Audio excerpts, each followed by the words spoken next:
బాచుపల్లి అతి సమీపంలో villa plots మీకు నచ్చిన స్టైల్లో మీ villa 27 acres biggest gated community HMDA approved loans facility కూడా అవైలబుల్.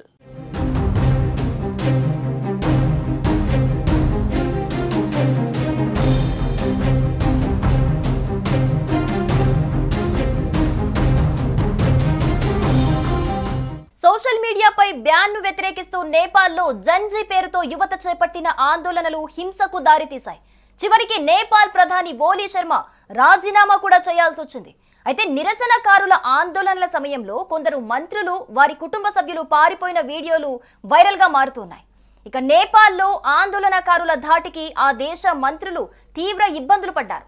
నిరసనకారుల నుంచి తప్పించుకునే ప్రయత్నంలో కష్టాలు ఎదుర్కొన్నారు.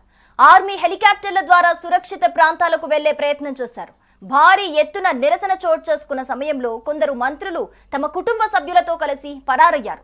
అయితే ఆర్మీ హెలికాప్టర్లకు తాళ్లు కట్టి వాటికి వేలాడుతూ మంత్రులు వాళ్ళ ఫ్యామిలీ సభ్యులు సురక్షిత ప్రాంతాలకు వెళ్లారు. ఈ ఘటనకు చెందిన వీడియోలు ప్రస్తుతం ఆన్లైన్లో వైరల్ అవుతున్నాయి. జెన్జెడ్ నిరసనకారులు అనేక ప్రభుత్వ కార్యాలయాలకు నిప్పు పెట్టారు.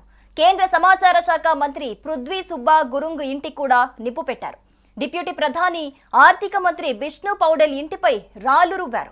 మాజీ హోంమంత్రి రమేష్ లేఖక్ ఇంటిపై దాడి చేశారు. నేపాలీ వీధుల్లో ఆర్థిక మంత్రిపై దాడి చేశారు. నేపాల్ విదేశాంగ మంత్రి అర్జు రానా దేబా, ఆమె భర్త మాజీ ప్రధాని నేపాల్ కాంగ్రెస్ చీఫ్ షేర్ బహదూర్ దేబా ఇండ్లలో దాడి జరిగింది. ఆందోళనకారులు విధ్వంసం సృష్టిస్తున్న ఆర్మీ హెలికాప్టర్లు మాత్రం కొందరు మంత్రులను వారి కుటుంబ సభ్యులను తరలిస్తూ ఉన్నారు. హెలికాప్టర్లకు తాడు కట్టి దానికి రెస్క్యూ బాస్కెట్ పెట్టి వాటిల్లో మంత్రులను తరలిస్తున్న దృశ్యాలు ఇప్పుడు వైరల్ గా మారుతున్నాయి. ఇక నేపాల్ ఆర్థిక మంత్రిని వీధిలో నిరసనకారులు వెంబడిస్తుంటే ఎదురుగా వచ్చిన ఒక యువకుడు ఆయనను ఎగిరి తంతున్న దృశ్యాలు విదేశాంగ మంత్రి అర్జు రానా దేవ్వా, ఆమె భర్త అలాగే మాజీ ప్రధాని నేపాలీ కాంగ్రెస్ చీఫ్ షేర్ బహదూర్ దేబాలను ఇంట్లోనే దాడి చేసిన దృశ్యాలు కూడా వెలుగులోకి వచ్చాయి.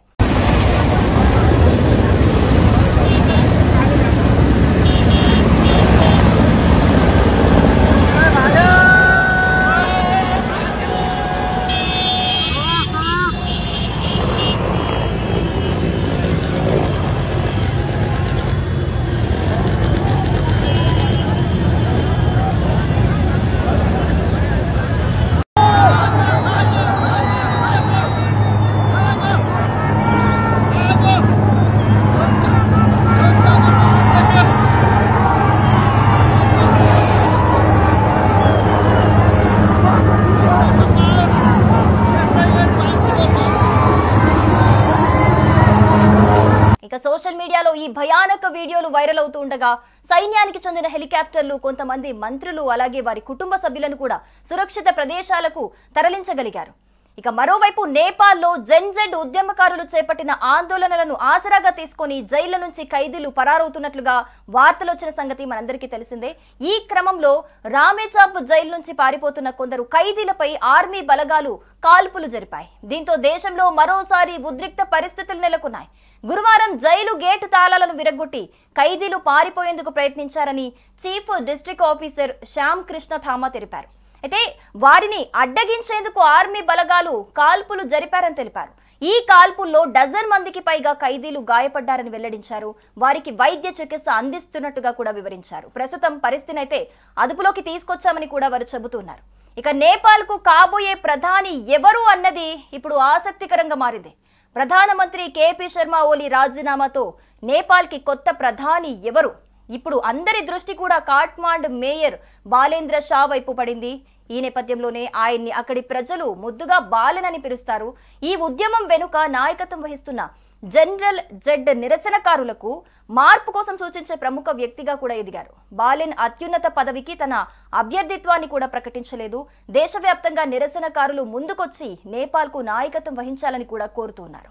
సుమన్ టీవీలో మీ పర్సనల్ అండ్ బిజినెస్ ప్రమోషన్స్ కోసం కింది నెంబర్ కి కాంటాక్ట్ చేయండి. డ్రగ్స్, గంజాయి లాంటి చెడు వ్యసనాలకు దూరంగా ఉండండి. తాత్కాలిక ఆనందం కోసం జీవితాలని నాశనం చేసుకోవద్దు. డ్రగ్స్ విక్రయాలు, దందాలు నిర్వహిస్తే 1800599696 టోల్ ఫ్రీ నంబర్ కి కాల్ చేయండి. డ్రగ్స్, గంజాయిని నిర్మూలిద్దాం, భవిష్యత్తును కాపాడదాం.